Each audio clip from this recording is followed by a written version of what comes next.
تحية لكل متابعي قناتنا على اليوتيوب، قناة مئة جديد، ولكل المشاهدين. الفيديو ديال اليوم إن شاء الله على مدينة مراكش، وبالتحديد مسجد القطبية، المعلمة التاريخية المعروفة. للتذكير فإن المادة الصوتية لهذا الفيديو هي من تصميم الذكاء الاصطناعي من جوجل جيميني. خليكم مع مشاهد الفيديو مع هذه المعلومات، وتحية لكم كاملة، وعلى بركة الله نبدأ.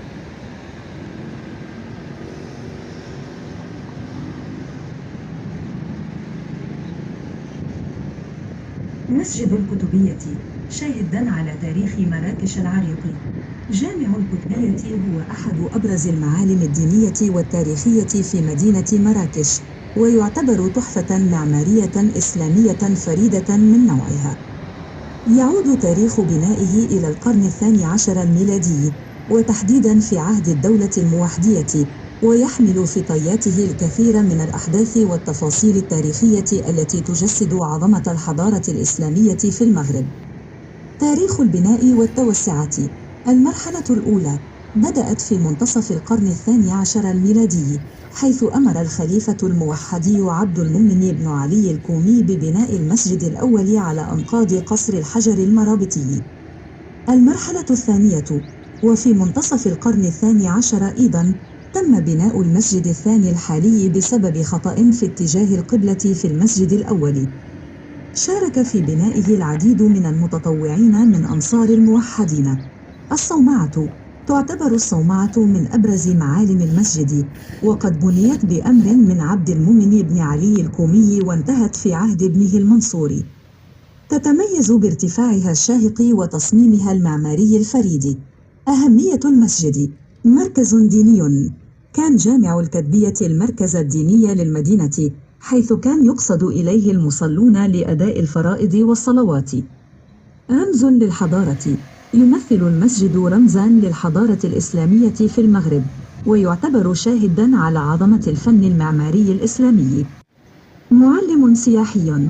يعتبر جامع القطبية من أهم المعالم السياحية في مراكش، ويقصده الزوار من مختلف أنحاء العالم للاستمتاع بجماله وتاريخه العريق.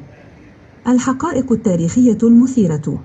اسم المسجد. يطلق على المسجد اسم الكتبية نسبة إلى الكتاب والخطاطين الذين كانوا يعملون بالقرب منه. المشاركة في البناء. شارك في بناء المسجد العديد من الحرفيين والفنانين، مما أضفى عليه طابعاً فنياً فريداً. الصومعة. تعتبر صومعة الكتبية من أعلى الصوامع في المغرب، وتتميز بتصميمها المميز الذي يجمع بين البساطة والجمال. التأثير على المدينة.